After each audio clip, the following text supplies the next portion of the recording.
All right, so let's talk about peptides. Peptides have been becoming very popular now. It's everywhere on social media. Quite honestly, there's just too much information out there. And the reason why I want to bring it up is I haven't put any content out there about peptides since 2018 when I was doing videos. So what people need to understand is I've been in the peptide game for over a decade. That means I've treated clients clinically for thousands and thousands and thousands of peptide cycles. I wasn't following a trend. I was generally helping clients move the needle in their health. And what's happened now is because they've become so popular, people have decided to monetize that. And it's okay if someone's monetizing it, if they're a medical professional who's studied these things like I have and have been in all the masterminds and have created the protocols and shared data with each other so that we can customize these programs.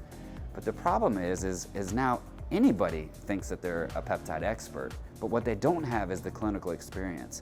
Anybody can memorize the mechanisms of action of a peptide. Anybody can regurgitate information. The importance is, how do you take that information and bring it into a patient's life? And in order to do that, you have to have experience with treating human beings. That means you have the history, you have the physical, you have the labs, you have the diagnoses that you're treating something, and then you're monitoring them throughout, and you're changing the peptides, and you're checking labs, and you're checking in with your patient to make sure that you're actually making them better. You're just not giving them hope and then you're just selling a product almost like a drug dealer. So it's important, if you're working with anybody who is gonna manage peptides, that you go with somebody who actually knows what the they're doing. Because there's too many people out there that claim they are, or they're gurus, but in reality, they don't know.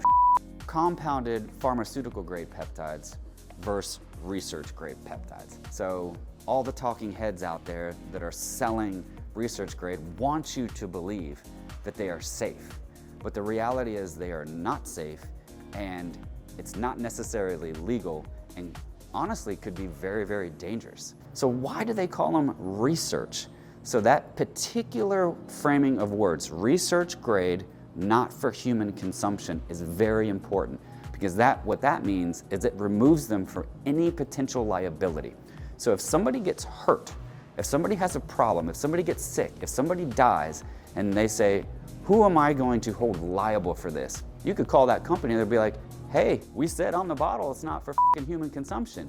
Your fault, your problem. That also means that they don't have to put in the bottle what they say is in the bottle. There's no regulatory body.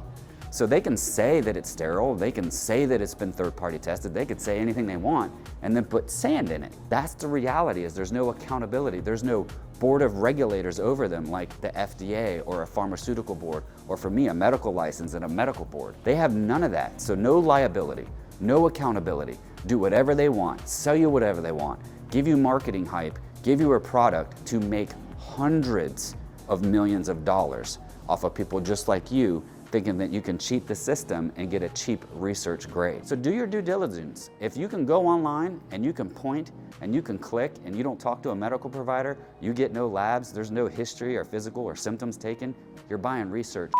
So just be aware of that they are not trying to help you. They're trying to sell you a product to put money in their pocket.